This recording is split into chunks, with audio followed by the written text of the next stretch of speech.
राधे कृष्ण राधे कृष्ण।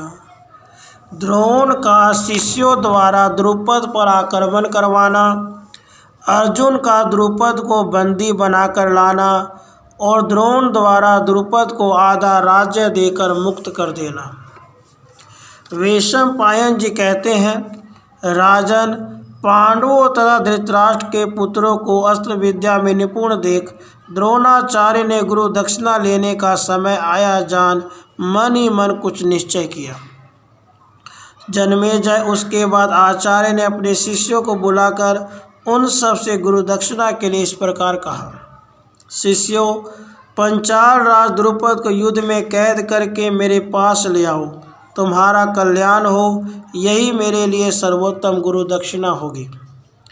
तब बहुत अच्छा कहकर शीघ्रतापूर्वक प्रहार करने वाले वे सब राजकुमार युद्ध के लिए उद्यत रथों में बैठकर गुरु दक्षिणा चुकाने के लिए आचार्य द्रोण के साथ ही वहाँ से प्रस्थित हुए।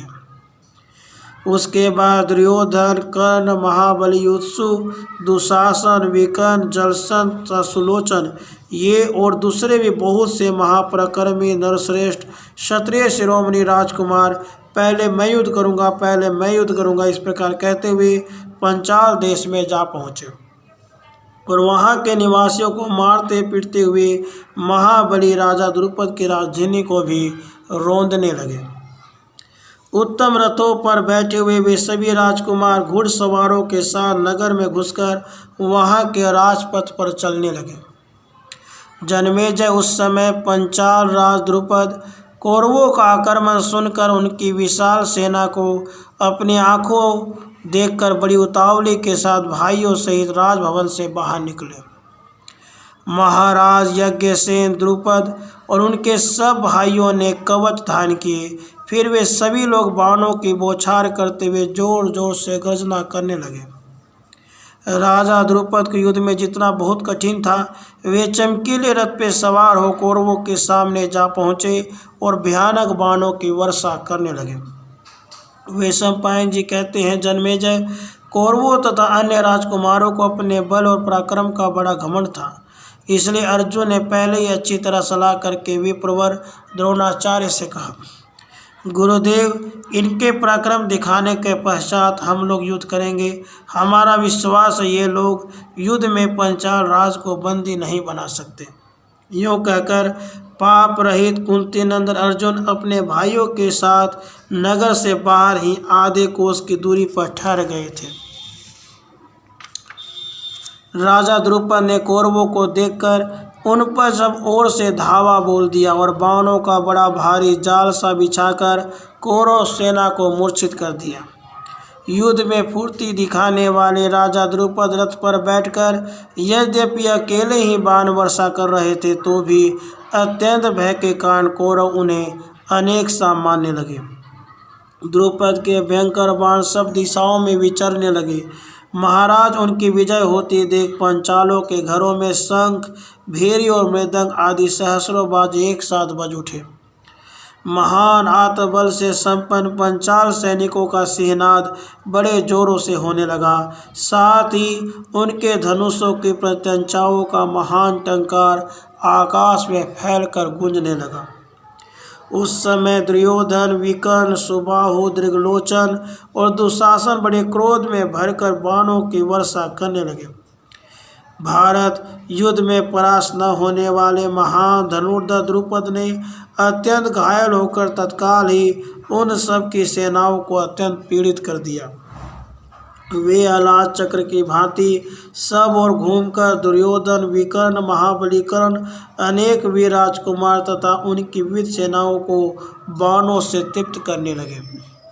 उन्होंने दुशासन को 10, विकर्ण को 20, शकुनी को अत्यंत तीखे 30 मर्मभेदी बाण मारकर घायल कर दिया। तत्पश्चात शत्रुदमन द्रुपद ने कर्ण और दुर्योधन के संपूर्ण अंगों की संधियों में पृथक पृथक 28 बाण मारे। सुबाहु को 5 बाणों से घायल करके अन्य योद्धाओं को भी अनेक प्रकार के सहायकों द्वारा सहसा बीन डाला और तब बड़े जोर से सिंहनाद किया।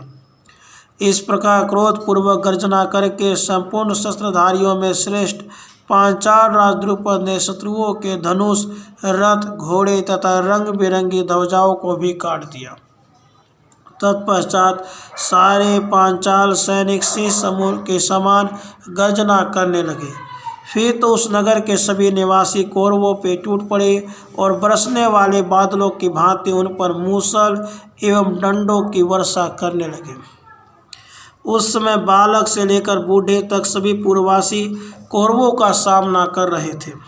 जन्मेजय गुप्तचरों के मुख से यह समाचार सुनकर कि वहाँ तुमुल युद्ध हो रहा है, कौरव वहाँ नहीं के बराबर हो गए हैं, पांचाल राज द्रुपद के बाणों से कर्ण के संपूर्ण अंग शत विशत हो गए, वह भयभीत तो रथ से कूदकर भाग चला है तथा कौरव सैनिक चीखते चिल्लाते और कराते हुए हम पांडवों की ओर भागते आ रहे हैं। पांडव लोग पीड़ित सैनिकों का रोमांचकारी आर्तनाद कान में पड़ते हैं। आचार्य द्रोण को प्रणाम करके रथों पर जा बैठे और शीघ्र वहां से चल दिए। अर्जुन ने पांडु नंदन युधिष्ठिर को यह कहकर रोक दिया कि आप युद्ध न कीजिए। उस समय अर्जुन ने माद्री कुमार नकुल और सहदेव को अपने रथ के पहियों का रक्षक बनाया। भीमसेन सदा गदा हाथ में लेकर सेना के आगे आगे चलते थे। तब शत्रुओं का सिहना सुनकर भाइयों सहित निष्पाप अर्जुन रथ की घरघराहट से संपूर्ण दिशाओं को प्रतिध्वनित करते हुए बड़े वेग से आगे बढ़े। पांचालों की सेना उत्ताल तरंगों वाले विक्षुब्ध महासागर की भांति गर्जना कर रही थी। महाबाहु भीमसेन दंडपानी यमराज की भांति उस विशाल सेना में घुस गए, ठीक उसी तरह जैसे समुद्र में मगर प्रवेश करता है। गदाधारी भीम स्वयं हाथियों की सेना पर टूट पड़े। कुंती कुमार भीम युद्ध में कुशल तो थे ही, बाहुबल में भी उनकी समानता करने वाला कोई नहीं था। उन्होंने काल रूप धारण कर गदा के मार से उस गज सेना का संहार आरंभ किया। भीमसेन की गदा से मस्तक फट जाने के कारण वे पर्वतों के समान विशाल काय गजराज लोहू के झरने बहाते हुए वज्र के आघात से पंख कटे हुए पहाड़ों की भांति पृथ्वी पर गिर पड़ते थे। अर्जुन के बड़े भाई पांडु नंदन भीम ने हाथियों, घोड़ों और रथों को धराशायी कर दिया, पैदलों तथा रथियों का संहार कर डाला। जैसे ग्वाला वन में डंडे से पशुओं को हाँकता है, उसी प्रकार भीमसेन रथियों और हाथियों को खदेड़ते हुए उनका पीछा करने लगे। वैशंपायन जी कहते हैं, राजन, उस समय द्रोणाचार्य का प्रिय करने के लिए उद्यत हुए पांडु नंदन अर्जुन द्रुपद पर बाण समूहों की वर्षा करते हुए उन पर चढ़ाए। वे रणभूमि में घोड़ों, रथों और हाथियों के झुंडों का सब ओर से संहार करते हुए प्रलयकालीन अग्नि के समान प्रकाशित हो रहे थे। उनके बाणों से घायल हुए पांचाल और सृंजय वीरों ने तुरंत ही नाना प्रकार के बाणों की वर्षा करके अर्जुन को सब ओर से ढक दिया और मुंह से सिहनाद करते उनसे लोहा लेना आरंभ किया। वह युद्ध अत्यंत भयानक और देखने में बड़ा ही अद्भुत था। शत्रुओं का सिहना सुनकर इंद्र कुमार अर्जुन उसे सहन न कर सके। उस युद्ध में किरीटधारी पार्थ ने बाणों का बड़ा भारी जाल सा बिछाकर पांचालों को आच्छादित और मोहित सा करते उन पर सहसा आक्रमण किया। यशस्वी अर्जुन बड़ी फुर्ती से बाण छोड़ते और निरंतर नए नए बाणों का संधान करते थे। उनके धनुष पर बाण रखने और छोड़ने में थोड़ा सा भी अंतर नहीं दिखाई दे पड़ता था। महाराज, उस युद्ध में न तो दिशाओं का पता चलता था, न आकाश का, न पृथ्वी अथवा और कुछ भी दिखाई नहीं देता था। बलवान वीर गांडीवधारी अर्जुन ने अपने बाणों द्वारा घोर अंधकार फैला दिया था। उस समय पांडव दल में साधुवाद के साथ सिहनाद हो रहा था। उधर पांचाल राज द्रुपद ने अपने भाई सत्यजीत को साथ लेकर तीव्र गति से अर्जुन पर धावा किया, ठीक उसी तरह जैसे सम्रासुर ने देवराज इंद्र पर आक्रमण किया था। परंतु कुंती नंदन अर्जुन ने बाणों की भारी बौछार करके पांचाल नरेश को ढक दिया और जैसे महासिंह हाथियों की उत्पत्ति को पकड़ने की चेष्टा करता है, उसी प्रकार अर्जुन द्रुपद को पकड़ना ही चाहते थे कि पांचालों की सेना में हाहाकार मच गया। सत्य पराक्रमी सत्यजीत ने देखा कि कुंती पुत्र धनंजय पंचाल नरेश को पकड़ने के लिए निकट बड़े आ रहे हैं, तो वे उनकी रक्षा के लिए अर्जुन पर चढ़ आए। फिर तो इंद्र और बलि की भांति अर्जुन और पांचाल सत्यजीत ने युद्ध के लिए आमने सामने आकर सारी सेनाओं को शोभ में डाल दिया। तब अर्जुन ने 10 मर्म भेदी बाणों द्वारा सत्यजीत पर बलपूर्वक गहरा आघात करके उन्हें घायल कर दिया। यह अद्भुत सी बात हुई। फिर पांचाल और वीर सत्यजीत ने भी शीघ्र ही 100 बाण मारकर अर्जुन को पीड़ित कर दिया। उनके बाणों की वर्षा से आच्छादित होकर महान वेगशाली महारथी अर्जुन ने धनुष की प्रत्यंचा को झाड़ पोंछ कर बड़े वेग से बाण छोड़ना आरंभ किया और सत्यजीत के धनुष को काटकर वे राजा द्रुपद पे चढ़ाए। तब सत्यजीत ने दूसरा अत्यंत वेगशाली धनुष लेकर तुरंत ही घोड़े, सारथी एवं रथ सहित अर्जुन को बीन डाला। युद्ध में पांचाल वीर सत्यजीत से पीड़ित हो अर्जुन उनके पराक्रम को न सह सके और उनके विनाश के लिए उन्होंने शीघ्र ही बाणों की झड़ी लगा दी। सत्यजीत के घोड़े, ध्वजा, धनुष, मुट्ठी तथा पाशुर रक्षक एवं सारथी दोनों को अर्जुन ने शत विशत कर दिया। इस प्रकार बार बार धनुष के छिन्न भिन्न होने और घोड़ों के मारे जाने पर सत्यजीत समर भूमि से भाग गए।